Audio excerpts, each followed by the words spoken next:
சமூக மீடியா சொந்தங்களுக்கு வணக்கம். மத்திய கிழக்கில் 13வது இரவாக நீடிக்கும் போர் எந்நேரமும் உலகளாவியமாக பேரழிவாக வெடிக்கக்கூடிய உச்சகட்டத்தை எட்டியுள்ளது.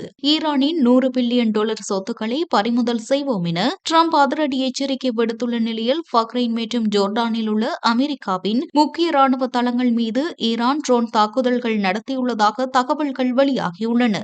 மறுபுறம் கருங்கடல் கப்பல் போக்குவரத்து முடங்கியதால் உலகளாவிய உணவு பாதுகாப்புக்கும் புதிய அச்சுறுத்தல் ஏற்பட்டுள்ளது. உலக பொருளாதாரத்தையும் புவிசார் அரசியலையும் உலுக்கும் முக்கிய அதிரடி திருப்பங்களின் முழுமையான விவரங்களை இப்போது பார்க்கலாம். வளைகுடா பிராந்தியத்தில் ஒட்டுமொத்த உலக பொருளாதாரத்தையும் உலுக்கி வரும் அமெரிக்கா ஈரான் நேரடி போர் தற்போது எந்நேரமும் வெடிக்கக்கூடிய ஒரு மகா பேரழிவு போர் முனையாக மாறியுள்ளது. ஈரானுக்கு எதிராக இதுவரை இல்லாத அளவிலான ஒரு பெரும் புதிய அசுர தாக்குதலை தொடுப்பது குறித்து இறுதி முடிவெடுக்க மிக நெருக்கடியான தருவாயில் தான் இருப்பதாக அமெரிக்க அதிபர் டொனால்டு டிரம்ப் அதிகாரப்பூர்வமாக வெளிப்படுத்தியுள்ளார். தொடர்ந்து 13வது இரவாக ஈரானிய ராணுவ இலக்குகள் மீது அமெரிக்காவின் போர் விமானங்கள் மற்றும் போர்க்கப்பல்கள் அசுர குண்டுவீச்சை நடத்தி வரும் நிலையில் வளைகுடா பிராந்தியத்தின் எரிசக்தி வழித்தடங்களை முடக்கும் நோக்கில் ஈரான் தனது பாலிஸ்டிக் ஏவுகணை மற்றும் ட்ரோன் பதிலடி தாக்குதல்களை தீவிரப்படுத்தியுள்ளது. வெள்ளை மாளிகையிலிருந்து அதிபர் டொனால்டு டிரம்ப் விடுத்துள்ள அதிரடி போர் பிரகடனத்தின் முக்கிய அம்சங்கள் இதோ. ஈரானின் அணு உலைகள் மற்றும் மூலோபாய தளங்களை முற்றிலுமாக முடக்கும் வகையில் ஒரு புதிய மாபெரும் வான்வழி மற்றும் கடல்வழி தாக்குதலை தொடுக்க அமெரிக்க படைகள் தயார் நிலையில் வைக்கப்பட்டுள்ளன. வளைகுடா மற்றும் ஹோர்முஸ் ஜலசந்தி பிராந்தியத்தில் சர்வதேச கப்பல்கள் மற்றும் அமெரிக்க சரக்குகளுக்கு ஈரான் ஏற்படுத்திய பேரழிவு சேதங்களை ஈடு செய்வதற்காக சர்வதேச வங்கிகளில் முடக்கி வைக்கப்பட்டுள்ள ஈரானிய சொத்துக்களை அமெரிக்கா நேரடியாக பயன்படுத்தும் என ட்ரம்ப் அதிரடி எச்சரிக்கை விடுத்துள்ளார். செங்கடலில் உலகளாவிய எரிசக்தி விநியோகத்தை இலக்கு வைத்து சவுதி அரேபியாவின் மாபெரும் எண்ணெய் கப்பல்கள் மீது ஏமன் ஹீதி கிளர்ச்சியாளர்கள் நடத்திய கொடூர ஏவுகணை தாக்குதல்களுக்கு ஈரானின் இஸ்லாமிய புரட்சிகர காவல்படையே முழுமுதற் காரணம் என்று அதிபர் டிரம்ப் நேரடியாக குற்றம் சாட்டியுள்ளார். கிழக்கு ஐரோப்பாவை உலுக்கி வரும் ரஷ்யா உக்ரைன் நேரடி போர் தற்போது எந்நேரமும் கட்டுக்கடங்காத உலகளாவிய உணவு மற்றும் ராணுவ நெருக்கடியாக மாறியுள்ளது.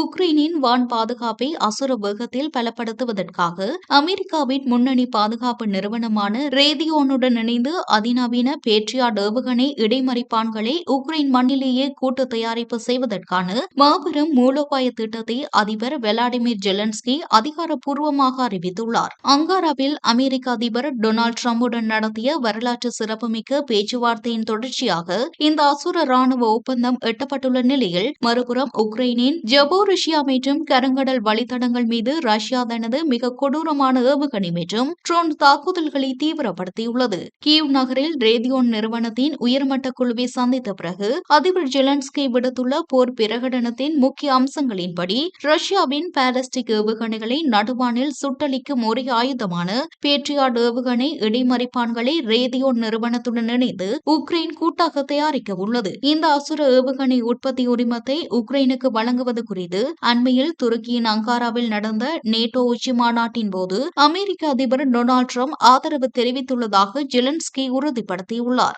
ரஷ்யாவின் ஏவுகணைகள் மற்றும் ஆளில்லா விமானங்கள் உக்ரைனின் நகரங்களை சாம்பலாக்கி வருவதால் தங்களுக்கு வழங்க வேண்டிய ராணுவ உதவிகளையும் வான் பாதுகாப்பு அமைப்புகளையும் உடனடியாக விரைவுபடுத்துமாறு மேற்கத்திய நட்பு நாடுகளை உக்ரைன் தொடர்ந்து வலியுறுத்தி வருகிறது.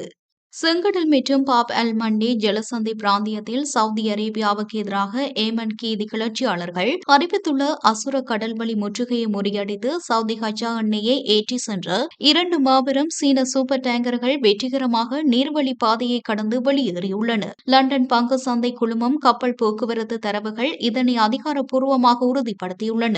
இந்த நீர்வழி பாதை வழியாக சவுதி அரேபியாவின் எண்ணெய் கொண்டு செல்லப்படுவதற்கு ஏமனின் ஹீதி கிளர்ச்சியாளர்கள் கடுமையான தடை விதித்திருந்த சூழலில் இந்த 2 அசுர எண்ணெய் கப்பல்களின் ஆபத்தான நகர்வுகளும் சர்வதேச கடற்படைகளால் வினாடிக்கு வினாடி உன்னிப்பாக கண்காணிக்கப்பட்டு வந்தன. சர்வதேச கப்பல் போக்குவரத்து தரவுகள் மற்றும் டிரான்ஸ்மீட்டர் சமிஞ்சைகள் வெளிப்படுத்தியுள்ள அதிரடி விவரங்களின்படி சிங்கப்பூர் நாட்டின் கொடியை ஏந்திய சின்லாங் யாங் என்ற மாபெரும் கடல் சரக்கு கப்பலும் சீனாவின் தேசிய கொடியை ஏந்திய ஹாஸ்னியூ லேக் என்ற மிக கடல் சரக்கு கப்பலும் வியாழக்கிழமையன்று ஹீதிகளின் ஏவுகணை எல்லைக்குட்பட்ட பாப் அல் மண்டேப் ஜலசந்தியில் இருந்து வெற்றிகரமாக வெளியேறினர். இந்த 2 அசுர சூப்பர் டேங்கர்களும் இந்த வார தொடக்கத்தில் சவுதி அரேபியாவின் புகழ்பெற்ற யான்பு துறைமுகத்தில் இருந்து லட்சக்கணக்கான பீப்பாய் சவுதி கச்சா எண்ணெயை ஏற்றியதாக LSCG தரவுகள் வெளிப்படுத்தியுள்ளன. ஹூதிகளின் தாக்குதல்களில் இருந்து தப்பிப்பதற்காக இரு கப்பல்களும் தங்களது தானியங்கி அடையாள அமைப்பின் டிரான்ஸ்மீட்டர்கள் மூலம் தங்களிடம் சீன குழுவினர் மட்டுமே உள்ளனர் என்ற தகவலை பிரகடனம் செய்தபடியே